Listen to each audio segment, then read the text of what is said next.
Welcome to the deep dive. We're here to cut through the noise, get straight to the insights you need to be really well informed.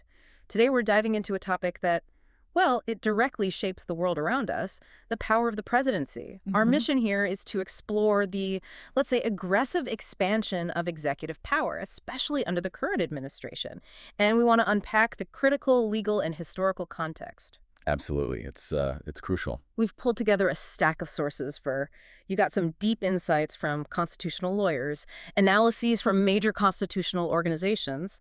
The goal is to really extract the most important nuggets, help you understand what's truly at stake in this ongoing dynamic between presidential authority and, well, the other branches. And it's so important to realize this isn't just about what's happening right now. This is, a long-standing tension. It's built right into America's founding documents, kind of a tug of war for power that's been evolving for centuries.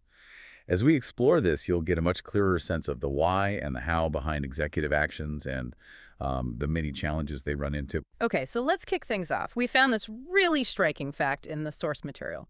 President Trump signed over 100 executive orders in just the first 2.5 months of his current term. Wow, over 100. Yeah, that's a rate higher than any modern president at that same point. It does make you wonder, is this completely new territory? Well, it's certainly aggressive, no doubt about that. Yeah. But constitutional lawyer Joel Elisa points out it's not entirely without precedent in the grand scheme of history. Elisa brings up Franklin D. Roosevelt, FDR, as an example of someone who also used executive power very aggressively. Right, FDR. And today, many consider Roosevelt one of America's greatest presidents. So the sheer volume, while high, isn't totally unprecedented in history. And digging into the specifics in our sources, these actions aren't just symbolic gestures. We're talking about things like abolishing federal agencies entirely, freezing billions in aid money, mass firings of federal workers. Pretty drastic stuff. It really is. This isn't just policy tweaking. It feels like an attempt to fundamentally reshape the federal government itself. And seeing that kind of sweeping action in peacetime, that's rare. Probably haven't seen that since FDR, like you said. And this leads us right into that concept of executive overreach. How does this square with the president's constitutional duty? The duty to take care that the law be faithfully executed, Hmm. especially when Congress is supposed to set national policy, make the laws. That's the core tension. Exactly. And it's worth remembering, executive orders aren't the only tool here. Presidents use presidential memoranda a lot, too. President Obama, for instance, issued quite a few memorandas. But President Trump's executive orders often seem to grab more headlines, maybe because they're very visible. Sometimes they even explicitly revoke multiple previous orders all at once. Makes the impact feel immediate. Right. It's very direct.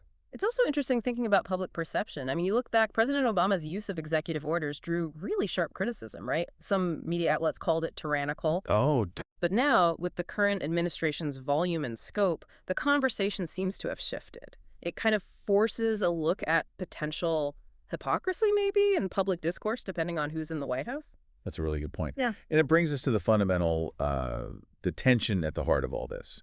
It's often framed by what's called the unitary executive theory. Yeah. So Krishna Prakash, he argues this theory actually goes way back to the Founding Fathers, the first Congress. Really? That far back? That's the argument. Yeah. That presidents inherently have plenary authority, meaning full, complete power to remove executive officers. Prakash notes the Constitution gives powers to branches, and Congress can't just withdraw or alter those allocations. The key insight here is that this isn't just some, academic squabble. It's a fundamental philosophical divide, and it seems to underpin the aggressive executive actions we're seeing, really defining the boundaries of presidential power in practice. But there's a strong counterargument, isn't there? Oh, absolutely. Gillian Metzger, she asserts that Congress holds, quote, very broad power to structure the executive branch. Right. That includes delegating powers to specific agencies, setting up procedures for how they work, giving them instructions, creating civil service protections for employees. All enacted through laws. Exactly, passed by Congress.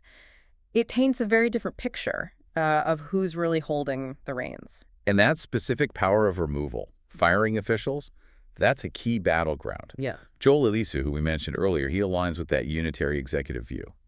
He believes statutes that limit the president's ability to fire subordinate executive officials. Yeah. Well, he thinks they're unconstitutional. Like for independent agencies, FTC, NLRB, those kinds? Precisely. He points to a specific case, Humphrey's Executor from 1935. It was a unanimous Supreme Court decision, actually, and it created this key limitation, saying the president couldn't remove independent officials without showing due cause. But Elisa disagrees with that. He finds the precedent unpersuasive. He argues it goes against earlier Supreme Court rulings and ultimately undermines what he sees as necessary political accountability of the president to the voters. What I found particularly insightful from the sources was how, historically, the Supreme Court wasn't always the main arena for these fights. Interesting. Yeah, a lot of this power negotiation between the executive and legislative branches, it was just worked out politically, compromise, negotiation. Less court battles, more backroom deals, maybe. Sort of. It seems it's really only in recent decades, maybe with increased congressional gridlock, that inability to act. Well, that's put more pressure on the executive branch to assert unilateral power. Makes sense. If Congress can't act, the president steps in. So if Congress isn't always the check it maybe once was, what about the courts?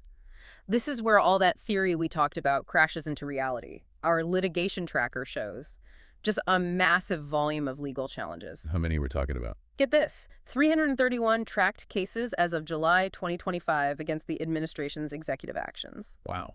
331. That's staggering. It really is. And we can sort of categorize these challenges, right, to give you a clearer picture of what's being contested. For instance, you see a lot of challenges against funding freezes. Like what kind of funding? Things like the Justice Department halting funds for legal orientation programs, immigration court help desks, efforts to defund USAI, the Institute of Museum and Library Services, even grants under the Inflation Reduction Act. Plaintiffs often argue these actions are arbitrary and capricious under the Administrative Procedure Act, basically, lacking a rational basis. Or illegal spending. Or that they violate the Constitution's Appropriations Clause, the one that says money can only be spent if Congress approved it. Sometimes First Amendment rights come up, too. Okay, so funding is one big area. What else? Then you have personnel actions, mass firings of federal workers, including those still on probation, the removal of inspectors general. Right, the IGs. That caused some controversy. Exactly. Arguments there often rely on specific laws like the Inspector General Act, or just general challenges to mass layoffs. We also see cases involving data sharing and privacy. Remember those attempts to access sensitive IRS and Treasury records? For immigration enforcement, wasn't it? Or through that new agency, DOGE. That's right, the Department of Government Efficiency. The arguments there cite things like the Privacy Act and the E-Government Act. And moving beyond just government operations, there's an even more, maybe unusual type of action highlighted in our sources, direct targeting of private entities. You mean like companies? Specifically law firms. Executive orders aimed right at Perkins Coie and Jenner and Block, terminating contracts, suspending security clearances. That seems highly irregular. The courts certainly thought so. They found those orders unlawful and unconstitutional. One judge even called it an unprecedented attack. Oh. And finally, there are challenges to election law changes, directives requiring proof of citizenship for voter registration, or penalizing states for certain ballot deadlines. That sounds like it treads on state authority. That's exactly what the challenges argue. Citing the Elections Clause, separation of powers, state sovereignty, judges have issued preliminary injunctions there because of a substantial risk of disenfranchisement. So what this huge litigation tracker really shows, it's not just the sheer number of cases, but the scope. It's touching everything: federal funding, personnel, privacy, even private companies, and the election process. Every branch becomes a battleground. And it's important to note the outcomes here are all over the place. Lots of initial temporary restraining orders, preliminary injunctions were granted. They temporarily blocked the actions. But not the final word. Not at all. Many were appealed. Higher courts, including the Supreme Court, granted stays in some cases, basically pausing the lower court's block. So it's this dynamic, ongoing legal chess match. Given the sheer scale of all this, the legal fights, the deep disagreements over power, it kind of inevitably leads to the question, are we looking at a constitutional crisis? That's the big question, isn't it? Some scholars, like Erwin Chemerinsky and Kate Shaw, they suggest the administration's actions, these systematic unconstitutional acts, show maximum contempt for core constitutional values. Strong words. Very strong. But then you have someone like Ilya Shapiro offering a different take. He argues, no, it's not a true constitutional crisis. It's more like the messy give and take of the system working itself out. Messy give and take. Yeah, he suggests it reflects a kind of political cultural vibe shift where differing constitutional views now line up almost perfectly with partisan preferences. And that leads to significant polarization. That's a fascinating distinction. Hmm. But if those constitutional views now align so tightly with party lines, like Shapiro suggests, doesn't that make the messy give and take itself more, I don't know, dangerous? Could it border on permanent gridlock instead of a functional system? That's a critical question, and Yeah. it pushes us beyond just the courts. Right. What about other checks? Let's broaden the lens. Think about Congress trying to rein things in, like the War Powers Act back in '73. Ah, yes, the War Powers Act. That was Congress's big effort after Vietnam, right? To claw back some control over military power, requiring notification for troop deployments, needing congressional approval for longer actions. True. But the reality is, many argue the act hasn't really worked as intended. It hasn't consistently made presidents consult Congress adequately. Why not? Presidents often still act unilaterally. There's that 90-day grace period, you see. It allows operations for a significant time without explicit congressional approval. And while there was that Supreme Court case, INS v. Chadha back in '83. That dealt with the legislative veto, right? Yeah. Congress trying to overrule executive agencies. Exactly. The court said that violated separation of powers. But here's the interesting part. The courts have actually never directly ruled on whether the War Powers Act itself is constitutional. So the main tool Congress created to check presidential war power. As this sort of built-in loophole, and its core constitutionality hasn't even been tested in court. It almost inadvertently gives presidents leeway. Then there's another element, maybe less tangible. Adam White brings this up. Executive self-restraint. Self-restraint. Correct.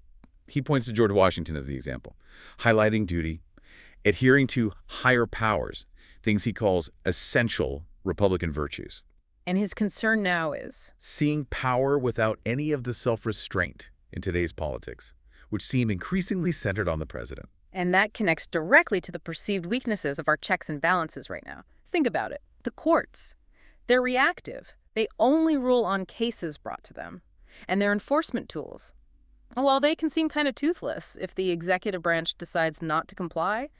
Remember, the executive controls agencies like the U.S. Marshal Service, Enforcement relies on cooperation. pretty much. And congressional opposition. That's also unlikely to be fully effective if you have a unified government where the same party controls the White House and Congress. Plus, just the sheer speed. Exactly. The sheer volume and speed of these executive actions can simply overwhelm the court's ability to even consider them all properly. It's almost like the executive branch keeps pushing the edges of the sandbox wider and wider, and the courts are scrambling to rebuild the walls. Before all the sand spills out. Yeah, something like that. So, wrapping this up, what does this all mean for you listening? We've covered a lot, the historical sweep of executive power, the very bold actions of the current administration, this intricate dance of legal challenges, constitutional debates. It's clear the presidency, the courts, Congress, they're locked in this constant dynamic negotiation over power. And understanding this fundamental tension, these different theories of executive power, it isn't just for lawyers, it's critical because these views directly shape the policies impacting your life. Everything from federal funding to privacy, even how elections are run. Which really raises a crucial question, doesn't it? Our system was designed for friction, for competition between the branches. That's supposed to be healthy. But when does that healthy tension cross the line? When does it become something more precarious? And as you think about the future, how might the lessons from past presidential power plays, past legislative responses, how can those inform how we navigate these really powerful constitutional currents going forward? How do we ensure the system keeps functioning as, well, as it was intended?